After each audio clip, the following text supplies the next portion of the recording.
12 கூறிய செவ்வாய் இப்பொழுது 8 மற்றும் 9க்கு சஞ்சாரம் செய்கிற காலம் இது. இந்த மாதத்தில் 8 மற்றும் 9க்கு சஞ்சாரம் செய்கிற காலத்தில் என்ன செய்ய காத்திருக்குது என்றால் 7 கூறிய செவ்வாய் 12 கூறிய செவ்வாய் இந்த 8 மற்றும் 9 வரும்போது கொஞ்சம் கவனம் தேவைப்படுகிறது சொல்கிறது.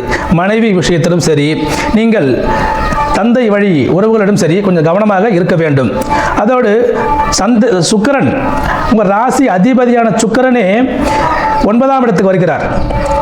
அது ஒரு அற்புதமான காலகட்டம். கிட்டத்தட்ட சுக்கிரன் உங்களுக்கு 22ஆம் தேதி வரை, தை மாதம் 1ஆம் தேதி முதல் 22ஆம் தேதி வரை மகரத்திலே உள்ளார். அப்பொழுது லக்ன ராசியாதிபதியான சுக்கிரன் 9ஆம் இடத்தில் இருப்பது பாக்கியங்களையும் அதிர்ஷ்டங்களையும் உங்களுக்கு அதிகமாக கொடுக்கக்கூடிய காலம் இது.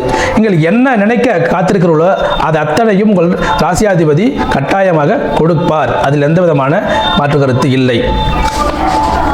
அவரே 6ஆம் அதிபதியாக வருவதனால் கடன் அதிகம் வாங்காமல் நீங்கள் அந்த தொழிலை மேம்படுத்தக்கூடிய முயற்சியில் செய்யும் பொழுது உங்களுக்கு பாக்கியத்தை அதிகப்படுத்தி கொடுப்பார்.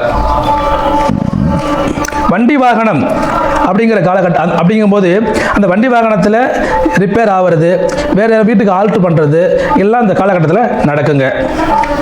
ராசிக்கு 11 சனி ராசியை பார்ப்பதனால், ராசியில் உள்ள சனி 3ஆம் பார்வையாக ராசியை பார்க்கறதுனால தொழில் செய்யணும் எண்ணம் வந்துக்கிட்டே இருக்கும். ரொம்ப நாளாக நம்ம முயற்சி பண்ணிகிட்டு இருக்கிறோம், வேலைக்கு போயிட்டு இருக்கோம், ஆனால் ஒரு தொழில் செய்ய முடியலையே அப்படின்னு எண்ணம் இருக்குதுன்னு உங்களுக்கு இந்த காலகட்டத்தில் தொழில் செய்கிறோம் அப்படிங்கிற எண்ணம் அதிகமாகி தொழில் சொந்தமாக ஆரம்பிக்கக்கூடிய காலம் இது.